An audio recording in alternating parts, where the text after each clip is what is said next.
بسم اللہ الرحمن الرحیم۔ السلام علیکم۔ ایک مرتبہ کا واقعہ ہے کہ نبی اکرم صلی اللہ علیہ وسلم طواف فرما رہے تھے۔ ایک عرابی کو اپنے آگے طواف کرتے ہوئے پایا جس کی زبان پر یا کریم کی صدا تھی۔ حضور اکرم صلی اللہ علیہ وسلم نے بھی پیچھے سے یا کریم پڑھنا شروع کر دیا۔ وہ عرابی رکن بیمانی کی طرف جاتا تو پڑھتا یا کریم۔ پیارے نبی صلی اللہ علیہ وسلم بھی پیچھے سے پڑھتے یا کریم۔ وہ عرابی شخص جس سمت بھی رخ کرتا اور پڑھتا یا کریم، آپ صلی اللہ علیہ وسلم بھی اس کی آواز سے آواز ملاتے ہوئے یا کریم پڑھتے۔ عرابی نے تاجدار کائنات صلی اللہ علیہ وسلم کی طرف دیکھا اور کہا کہ اے روشن چہرے والے، اے حسین قد والے، اللہ کی قسم اگر آپ کا چہرہ اتنا روشن اور عمدہ قد نہ ہوتا تو آپ کی شکایات اپنے محبوب نبی کریم صلی اللہ علیہ وسلم کی بارگاہ میں ضرور کرتا کہ آپ میرا مذاق اڑاتے ہیں۔ سیدنا دو عالم صلی اللہ علیہ وسلم مسکرائے اور فرمایا کہ کیا تو اپنے نبی کو پہچانتا ہے؟ شخص نے عرض کیا نہیں۔ آپ صلی اللہ علیہ وسلم نے فرمایا کہ پھر تم ایمان کیسے لائے؟ عرض کیا بن دیکھے ان کی نبوت رسالت کو تسلیم کیا، مانا اور پیغمبر اور بغیر ملاقات کے میں نے ان کی رسالت کی تصدیق کی۔ آپ نے فرمایا مبارک ہو، میں دنیا میں تیرا نبی ہوں اور آخرت میں تیری شفاعت کروں گا۔ وہ حضور علیہ السلام صلی اللہ علیہ وسلم کے قدموں میں گرا اور بوسے دینے لگا۔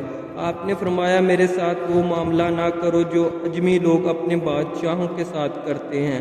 اللہ نے مجھے متکبر اور جابر بنا کر نہیں بھیجا، بلکہ اللہ نے مجھے بشیر و نذیر بنا کر بھیجا ہے۔ راوی کہتے ہیں کہ اتنے میں جبریل علیہ السلام آئے اور عرض کیا کہ اے اللہ جل شانہ نے آپ کو سلام فرمایا ہے اور فرماتا ہے کہ اس عرابی کو بتا دیں کہ ہم اس کا حساب لیں گے۔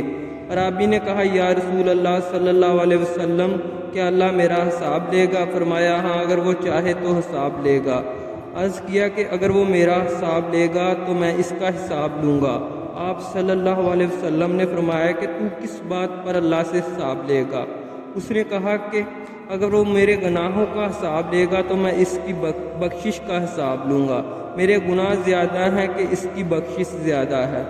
اگر اس نے میری نافرمانیوں کا حساب لیا تو میں اس کی معافی کا حساب لوں گا۔ اگر اس نے میرے بخل کا امتحان لیا تو میں اس کی فضل و کرم کا حساب لوں گا۔ حضور اکرم صلی اللہ علیہ وسلم یہ سب سماعت کرنے کے بعد اتنا روئے کہ ریش مبارک آنسوؤں سے تر ہو گئی۔ پھر جبریل علیہ السلام آئے، عرض کیا اے اللہ کے رسول صلی اللہ علیہ وسلم، اللہ سلام کہتا ہے اور فرماتا ہے کہ رونا کم کریں۔ آپ کے رونے نے فرشتوں کو تسبیح و تحلیل بلا دی ہے۔ اپنے امتی کو کہیں نہ وہ ہمارا حساب لے نہ ہم اس کا حساب لیں گے، اور اس کو خوشخبری سنا دیں یہ جنت میں آپ کا ساتھی ہوگا۔ کیا عقل نے سمجھا ہے، کیا عشق نے جانا ہے، ان خاک نشینوں کی ٹھوکر میں زمانہ ہے۔